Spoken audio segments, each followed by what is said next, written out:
Hey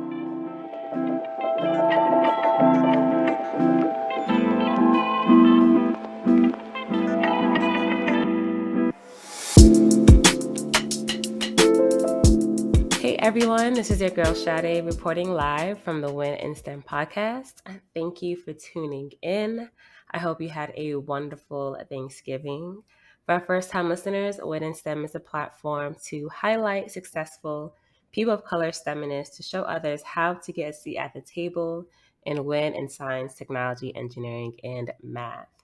In our current season, we've been covering different STEM careers. This week, we'll be covering a career that I'm really excited to learn about, which is a cloud service improvement engineer.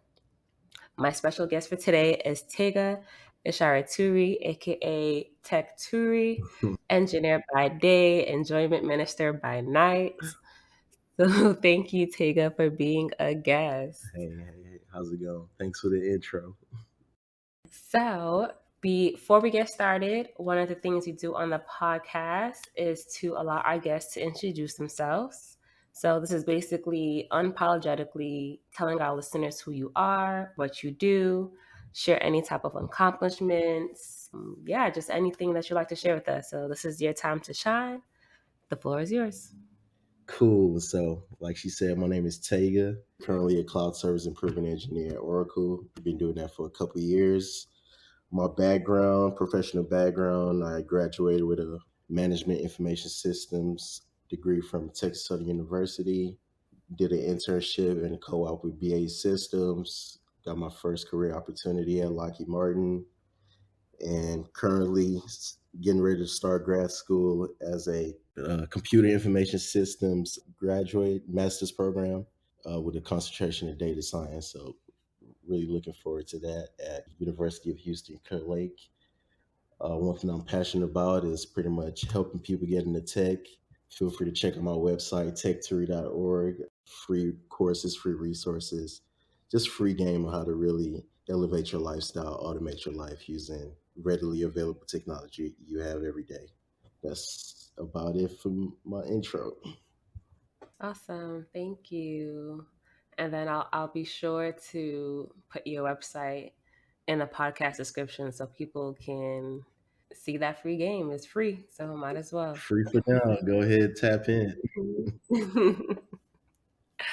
Okay, so when I heard this type of engineer, I was also unfamiliar. What is a cloud service improvement engineer? Does this fall under IT or engineering? So another title you could find is on in other companies is a continuous improvement engineer. Ours is more cloud focused because we are a cloud computing company, so we're cloud focused. So my team is a global team fostering a culture of continuous improvement across all the engineering and product teams, where our ultimate goal is enhancing the customer experience and downtime from databases. So we have two different focus areas. One is CERs, is cloud event response, and we have a team that does that specifically. That is a 24/7 team throughout 6 countries. We're pretty much expediting the response and resolutions whenever a service gets impacted. Like if a customer has some downtime or we're getting hacked, like my team will work with the SRE team, so that's site reliability engineers, to make sure that we get a quick resolution and get the customer back online. But in general, my team is a continuous service improvement team under the service delivery team of cloud operations, charged on improving and reporting on reliability and uptime of NetSuite services. That's pretty much the general description of what we do. Cool, cool. So where do these type of engineers typically work at?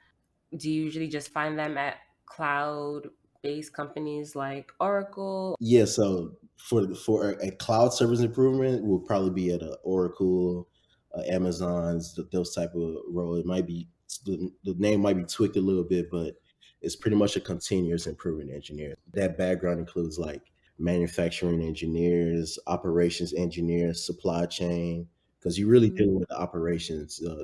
The type of people you find in these roles have my type of background, MIS, CIS, data analysts, computer science is a major one, as well as data scientists. So Mhm. pretty much people that foster a culture of process improvement throughout their careers and showcase that through projects and assignments, just have those type of mentality to pretty much just get the job done and find ways to improve processes. Like that's the name. The name is literally in the description. Like what we do is Mhm. improve processes internally and then externally. So we're a major part of like a liaison between the business, from the business, the customers to the engineering team. Like we have a hat in all spaces, just trying to add improvements throughout the organization. Oh, that makes sense. So, what's a typical day like, and what types of tools do you work with? The types of people do you work with? I don't really have a typical CSI role. Like I'm actually a part of like the special projects team. My team is the it's a pretty long name. NetSuite engineer support, and my focus area is the strategic initiative support. So those are special projects within the cloud event response. My role is I'm the subject matter expert for on time high quality, and that area is really focused on the release process for NetSuite. We work with release engineer infrastructure teams. The release is when upgrades pretty much like we have two upgrades a year, and throughout those upgrades stuff happens, issues happen. My role is to pretty much to track those issues and work with the teams to pretty much come up with a plan of to mitigate those type of issues through postmortems, retrospectives, root cause analysis, those type of investigative skill set. So the type of tools we use, a lot of agile and scrum type tools. So Jira, Confluence, those type of tools, business intelligence tools like Tableau, Power BI. Internally, we use our own Oracle Analytic Cloud. I actually have an internal special project that I'm leading in order to see like what ways we can use our internal Oracle Analytics to get more insight into our internal data. We use it for other projects, but that's just like just those type of like special projects that I would take on. That's a little bit of what I do.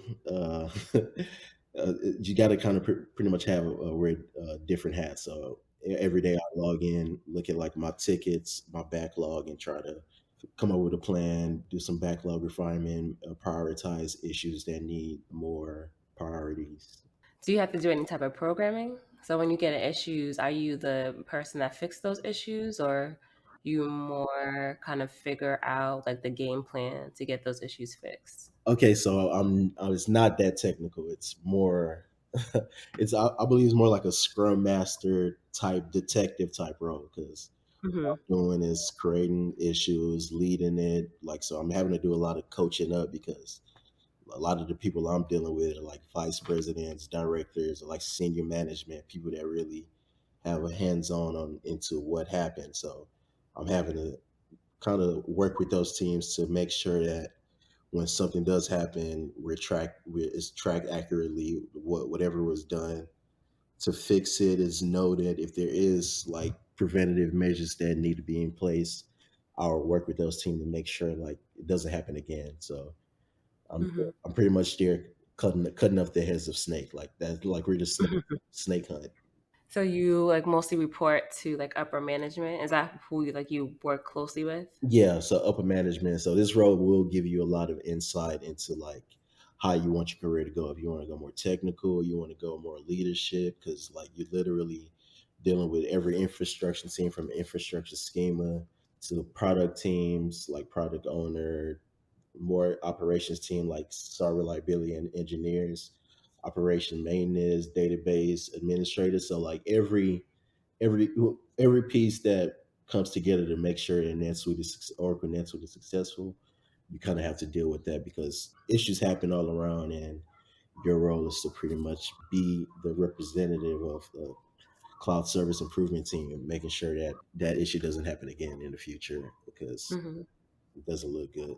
Yeah, I can imagine. Like issues coming up repeatedly, yeah, it's not definitely not a good look. Yeah, so my days is pretty much always like I see a lot of the bad part of what we do rather than focus on the good because like I'm really just trying to make sure like we don't have any bad days, and that's damn near impossible when you're working with like pretty much the biggest cloud computing company. Hmm. So no, it's a very rewarding role. It puts you in a lot of position to really dictate how you want your career to look.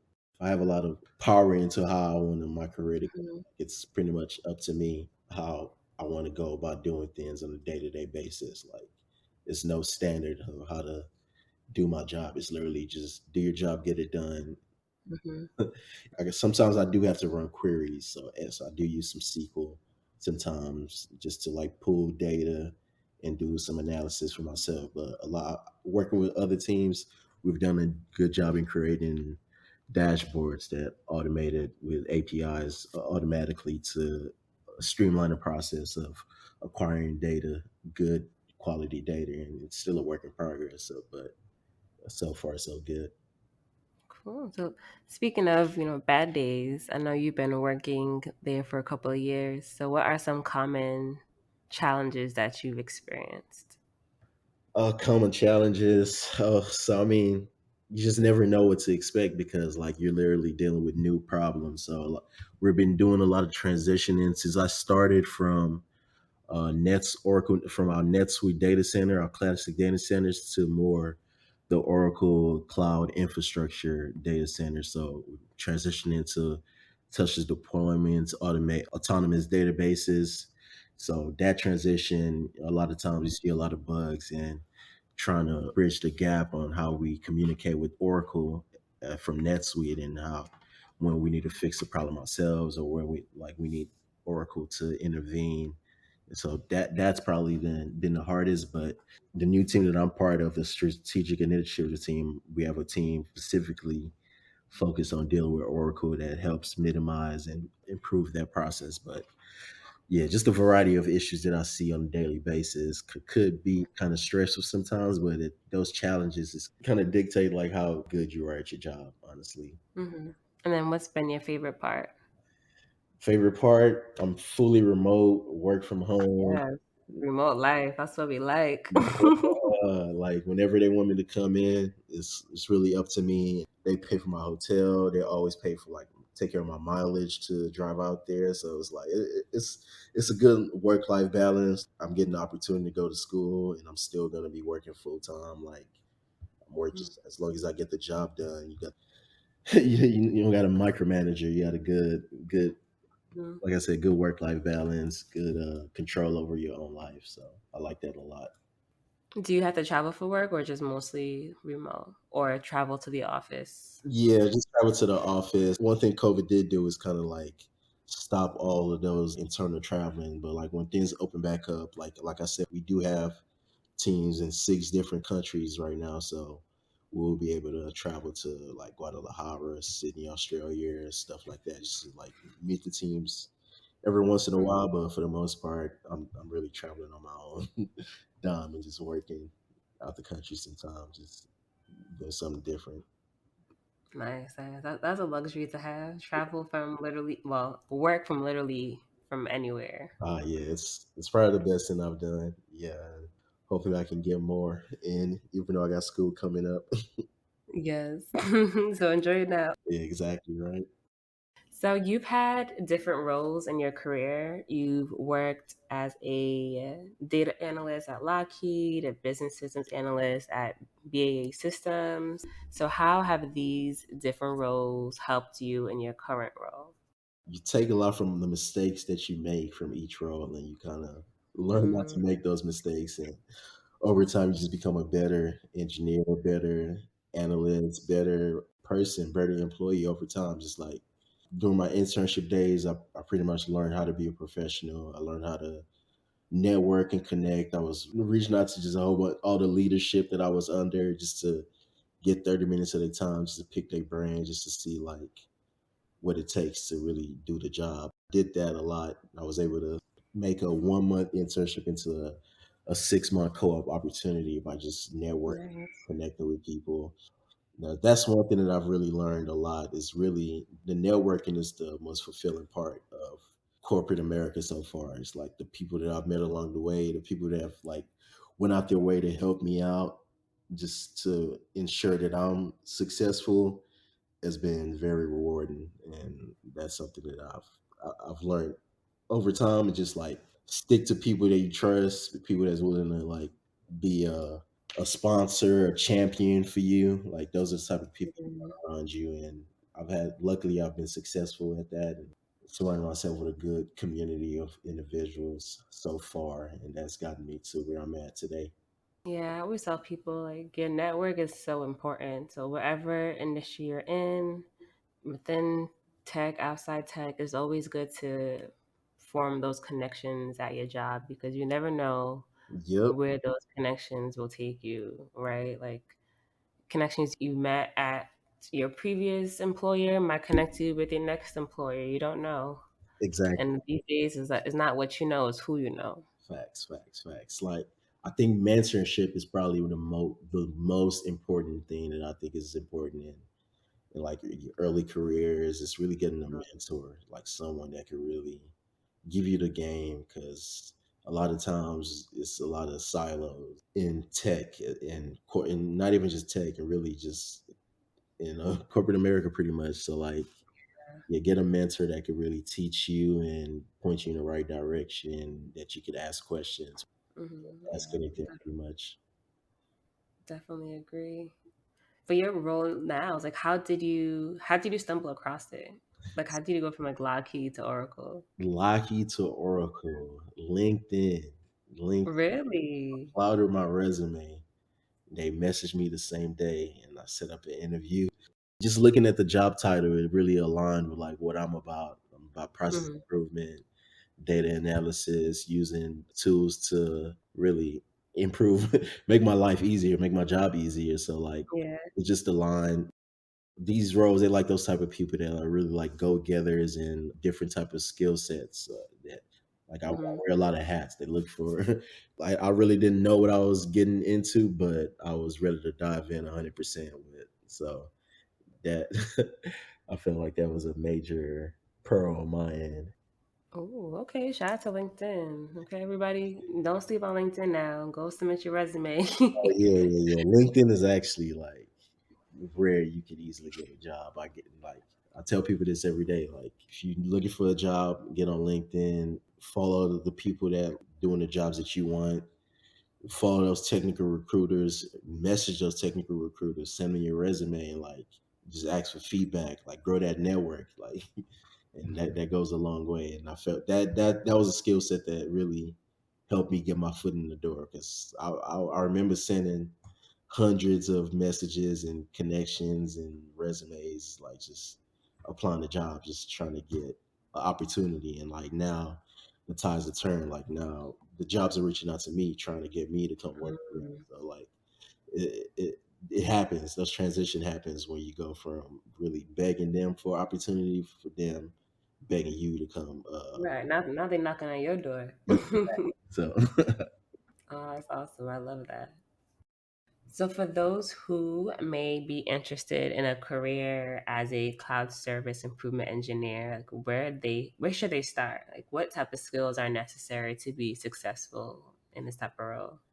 if you're in school, I'll say major in MIS, Management Information Systems, Computer Information Systems, some type of information systems degree, or engineering. So something that's really going to like trigger your mind, make you be a critical thinker. This type of role, you need problem solvers that can really communicate with different levels of people. You can talk. You got to be able to talk to anyone, because like a lot of a lot of the meetings where you're doing a postmortem, you might see like four VPs there, and they're going to be asking questions, giving you dialogue, and you're going to be able to take in notes and still leading the postmortem while being recorded at the same time. So like being able to multitask is definitely a plus. Quick question: what's postmortem? A postmortem is just like you're looking into a process that already happened, so you can look for like improvements and preventatives.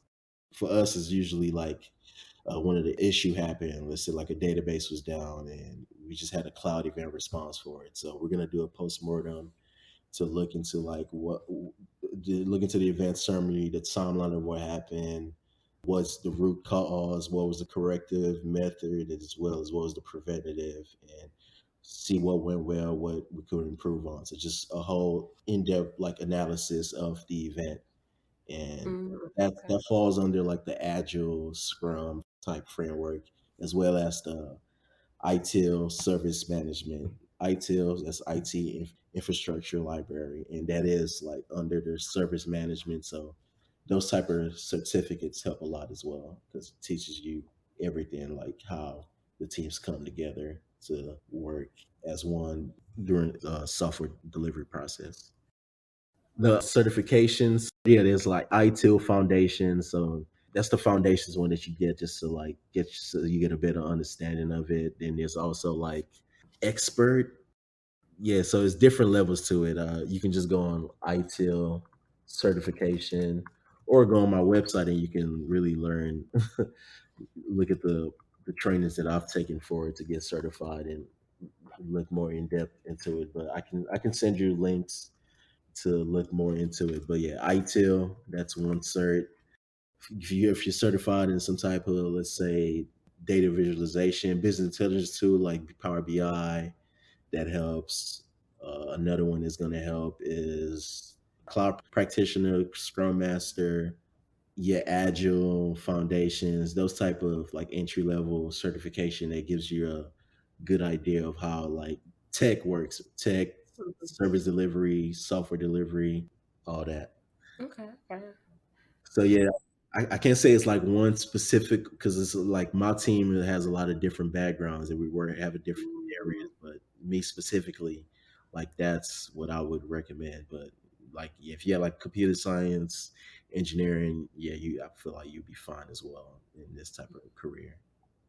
So how about someone who is not in like the tech field and they want to transition?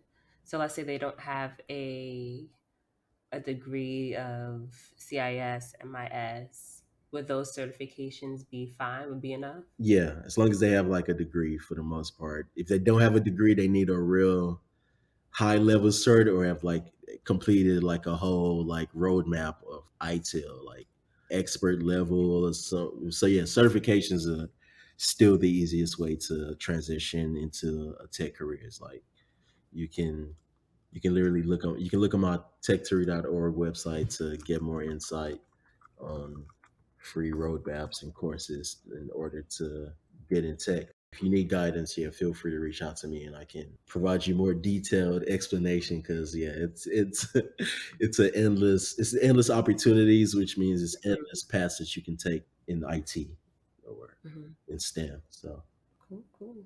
And then in your process, did you, so not certifications, but did you do like any type of boot camps or like courses on like Coursera or like what are those other course platforms? oh yeah, yeah. So I mean, I love those type of platforms like Udemy, LinkedIn Learning. Mhm. Yeah, Yep, I mean, yep, yep. if I want to learn something and get a better understanding, if I know it's going to be on the interview, like yeah, I'll spend a couple hours just doing like a course, either YouTube, LinkedIn Mhm. Learning, Udemy, Coursera.